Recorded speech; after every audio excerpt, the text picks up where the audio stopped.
আর যারা আজকে বড় বড় কথা বলছেন তারাও কিন্তু আগে কংগ্রেস থাকাকালীন টিকিট নিয়ে 3বার করে হেরেছেন। তৃণমূল কংগ্রেসে যখন তৈরি হয়েছিল তখন আপনারা ছিলেন না। তখন মেদিনীপুরের ওখান থেকে লড়াই করেছিল অখিলগিরি সিপিএমের বিরুদ্ধে, আপনার পিতৃদেব। যদিও তার বয়সকে আমি রেসপেক্ট করি, অনেক রিকোয়েস্ট করার পরে আপনাকে আমি টিকিট দিয়েছিলাম, কারণ আপনাদের আমি খুব ভালো চিনতাম। কিছুদিন আগেও তো আপনারা খবর পাঠিয়েছিলেন কোনো কিছুর মারফত। আমি যদি অভিষেককে তাড়িয়ে দিই তাহলে কেউ কেউ চলে আসবেন, আমি নিইনি আপনাদের। তার কারণ আমি আপনাদের খুব ভালো চিনি। যাদের নৈতিক চরিত্রের গাফিলতি আছে, যাদের নীতি নেই, আদর্শ নেই, দর্শন নেই, মানুষ খুন করা, অত্যাচার করা, ধ্বংস করা, লুট করা এবং পুলিশ দিয়ে রাষ্ট্রীয় সন্ত্রাস, আমিও তো প্রশাসন চালিয়ে এসেছি, পুলিশ দিয়ে এই রাষ্ট্রীয় সন্ত্রাস তো আমরা কখনো করিনি। আপনারা পুলিশকে মেরে লাঠি মাথা ফাটিয়ে দিয়েছেন, কাউকে খালিস্তানি বলেছেন, কাউকে পাকিস্তানি বলেছেন। তা সত্ত্বেও আমরা কিন্তু আপনাদের সাথে কিছু করিনি। এটা কি আমাদের দুর্বলতা ছিল?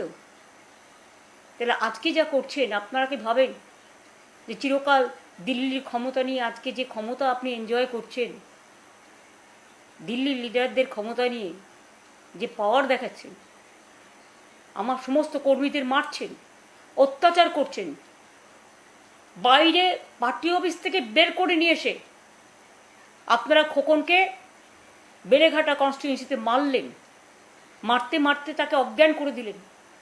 এখনো পর্যন্ত আমার 12 জন মারা গেছে। একজন কাউন্সিলরের কাছে আমি শুনেছি আপনারা টাকা চেয়েছিলেন, সে দিতে পারেনি, সে আত্মহত্যা করেছে। নোটটা পর্যন্ত লিখে যেতে পারেনি ভয়ে, কারণ তার পরিবারকে কে দেখবে সেই ভয়ে। বেহালাতে একটি মেয়ে রেপ হয়েছে, কই আজকে তো রাস্তায় কেউ নামছেন না, কেউ প্রতিবাদ করছেন না। নিশ্চয়ই কোনো ঘটনা ঘটলে সেটা অন্যায়, কিন্তু আজকে কেন মুখ বুজে আছেন সকলে, চুপ করে কেন আছেন? শুনুন, যারা অন্যায় করেছে তারাই কিন্তু আজকে গদ্দারিটা বেশি করছে। পার্টি কোনোদিন কারো কাছে পয়সা করে নেয়নি। কিছু বেনজল ক্ষমতায় যারাই থাকে ঢুকে যায় এবং তারা সুযোগটা নেয়। আবার যখন অন্য রাজনৈতিক দল ক্ষমতায় আসে তখন সেখানে তারা চলে যায়। যারা ভাবছেন এরা তাদের অ্যাসেট, তারা কিন্তু অ্যাসেট নয়। ওরা আমাদের দল থেকে চলে গেছে, আমরা বেঁচে গেছি। সমস্ত পঞ্চায়েতে গিয়ে গিয়ে বলছেন রিজাইন করো আমাদের সামনে, লুম্পেনরা। মিউনিসিপ্যালিটিতে গিয়ে বলছেন এক্ষুনি রিজাইন করো, পুলিশ বলছে। লুম্পেনদের সাথে নিয়ে গিয়ে পুলিশ বলছে। পুলিশের কি এটা কাজ?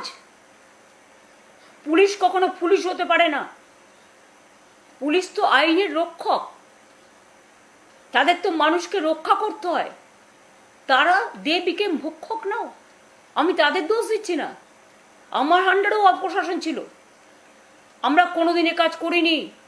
আজকে দেখে আমার লজ্জা হচ্ছে যে একদিন আপনারা আমার সাথে কাজ করেছেন আর আজকে আপনারা ভুলে গেছেন যে আপনারা আইনকে রক্ষা না করে আপনারা একটা দলের কথায় দলতন্ত্র করে মানুষকে অ্যারেস্ট করছেন, এমএলএদের ভয় দেখাচ্ছেন, এমপিদের ভয় দেখাচ্ছেন।